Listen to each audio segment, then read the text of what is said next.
You're about to learn the 5 best opening traps against the white's first move pawn to d4. I'm Grandmaster Igor Smirnov, and without further ado, let's go ahead and get started with the trap number 1. In this case, black offers a gambit right from the start. We're offering the pawn here by playing pawn to c5. And after white takes the pawn, you then play pawn to e6, trying to get the pawn back here with the bishop. And in this case, your opponent may think that you clearly messed up something, because they can easily protect the pawn with the move pawn to b4, which also somewhat creates a cramped position for you, because your bishop can't go out normally anymore, etc. In this case, you undermine the pawn here by playing pawn to a5. And here already there are a couple lines for white to lose the game immediately. One of them is to play pawn to a3, trying to protect the pawn symmetrically, but in this case, after you trade pawns on b4, all of a sudden the white's rook on a1 is hanging, and you can just grab it for nothing, so that is one way for you to achieve an immediate victory. Now, let's take a move back and see what else could white have played instead. In this case, a better looking move is pawn to c3, as not only white protects the pawn, but they avoid the painful variation which we just observed. In this case, however, after you trade pawns on b4, you have another really sudden attacking move, queen to f6. And once again, white loses the rook on a1, seemingly out of nothing, but somehow there is no way for them to normally protect this diagonal unless they are ready to sacrifice a lot of material. So that's another way for you to win the game right away. If you think that it is a beginner level stuff that will only work against complete beginners, then let me show you something. I'm opening here the game database and I'm scrolling to the games, and just look at this. We've got guys over 3,000 rated and 2,900, 2,700, 2,800 who were failing to this simple trap. Therefore, it really works. There we go with the trap number 2. In this case, you play knight to f6, which is also one of the main responses of black here. And after white plays pawn to c4, in this case, you still push the pawn to c5. Now, your opponents are already familiar that taking this pawn against you is deadly. And so they may think, okay, let me just protect it with the knight. In this case, you exchange their pawns on d4, and you play pawn to e5, attacking this knight. It is tempting for white to move forward, and in this case, the knight also threatens to jump onto d6 and potentially to attack you, also taking advantage of these weak squares. And in this case, you push the pawn to d5, offering actually a pawn sacrifice, because after white captures the pawn here, it is really important for you not to recapture on d5, as if you do that, you will fail to another common tactic. Let me just first show you what you should not be doing here. If you take it with the knight, they can recapture with their queen, temporarily sacrificing the queen, but on the next move they're gonna take it back, therefore winning a piece along the way. Therefore, that's certainly not what you should be doing. I just took a few moves back here before you possibly could take this pawn on d5. Your idea is not just to trade material. You're playing in a gambit style, you look for active development, and therefore you go bishop c5. And even though you sacrifice the pawn here temporarily, because maybe you'll still get it back just a little bit later in the future, but what you got here for this pawn sacrifice is a really quick active development. Now your bishop is very active right here, another bishop is also opened and ready to go forward, you can castle easily, and all in all you are ahead in activity compared to white, which gives you good attacking chances. Aside of those general things, there is also one particular trap that you are setting right here. Your opponent may still see that you are attacking this pawn on d5 with your knight and queen, and so they may think, hey, why don't I push it forward to d6? Now this pawn is not only protected by the knight, but it also prepares that really powerful threat knight to c7 with a check to the king and attack off the rook. And therefore, the move looks just so powerful for white. And a lot of your opponents who are not familiar with this line will definitely go for it. And in this case, you may play knight to e4.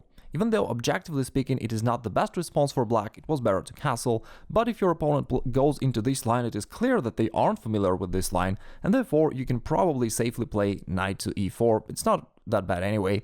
And the idea here is that if white decides to execute their threat and play knight to c7 check, thinking that they are earlier with their attack, you can all of a sudden play queen takes c7, sacrificing the queen here, because on the next move you've got a really powerful move, bishop takes f2, boom, it is checkmate. The trap number 3. Still, we're looking at the traps for the black's perspective. Of course, in this video I'm not covering traps for white. If you want to know the traps for white in the Queen's Gambit, then you may check out my other video where I cover them in details. I'll link it down below the video. And now let's go with another popular line, kind of popular nowadays, but it still works. So here you're sacrificing another pawn, this time the e-pawn, and after that you go bishop c5. Now most of your opponents will play knight to f3 because it's normal development, but also protecting potentially this pawn on e5, and then you go pawn to d6. And after white takes the pawn, it's very important that you immediately play knight to e7. What's the trick here? The trick is if your opponent captures the knight here, all of a sudden you took that pawn on f2, deflecting the white's king, and then queen takes d1. As a result of this line, you're winning the queen. Also, the white's king is somewhat weak, and all in all, it's just winning for black. Now, why does this trap work so great for black here? Let's take a few moves back here, and I'll show you the idea here. All right, let me take a couple of moves back here. So let's take a look at this position. When you play pawn to d6, right, and your opponent is thinking about his move. Now, when he takes the pawn and you play knight to e7 immediately, what does your opponent think, right? They're thinking that you probably pre-moved this move knight to e7 before, up front, because if you're playing an online blitz, you have this option to pre-move, and so a computer will play the move instantaneously after the white's response. So your opponent will be thinking that perhaps you plan to play knight to c3 after he goes something like knight to c3 and you develop your knight, right? So you pre-moved that move, and after they captured, you just didn't realize that the situation changed and you can't go there, and so you play there. Also, in addition to that, because all of the previous moves of black look a bit strange, your opponent may think that you're just a beginner who doesn't know what you're doing, and so they will happily grab the knight, falling right into this trap. Once again, let me show you real quick in the game database how effective this trap actually is. So here we can see the moves. Let's play the move pawn to e5. You see the top response for white is pawn takes. You go bishop c5. The top response by far is knight to f3. You play pawn to d6. Once again, the vast majority of players take the pawn here, you go knight to e7, and the majority of players actually capture your knight, getting into this losing line. Therefore, the trap works really like crazy. Here's the trap number 4 happening in the most classical line of the Queen's Gambit declined. Here after white plays bishop to g5, you may pretend like you overlooked the pin and play knight to d7. In this case, it sets a clever trap, even though the trap is really known, it's a very old trap, and yet a lot of players still keep falling into it just because it's so tempting for white to just think that they can win the pawn using the pin and thinking that they are very smart and their tactical vision is great. But here you can upset them by taking the knight right here, temporarily sacrificing your queen, because after that you've got a powerful response bishop b4, which is a check to the white's king, and as you can see there is no other way for white to cover the king other than sacrificing their queen on d2. And now after you take the queen back, you can then grab this bishop on d8, and as a result you have 3 minor pieces against 2 minor pieces of white, therefore a clearly winning endgame. Even though the trap is old, different players keep falling right into it. For example, the game I'm showing to you right now was played between 2 players rated over 2700. It's an online blitz game, therefore even strong players sometimes are unfamiliar with it. I just put the position once again before white went down with taking that pawn on d5.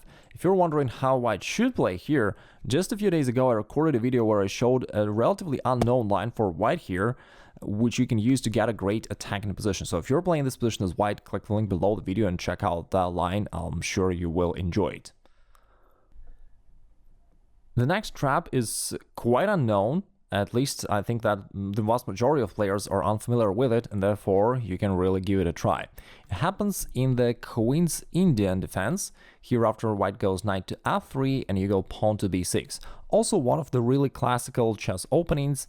Here the white's main move is pawn to g3, you play bishop a6, attacking this pawn right here on c4, so white wants to protect it with playing pawn to b3, and in this position black plays different moves, like something like pawn to d5 or maybe bishop b4, but you can play another move which is less known, pawn to c5.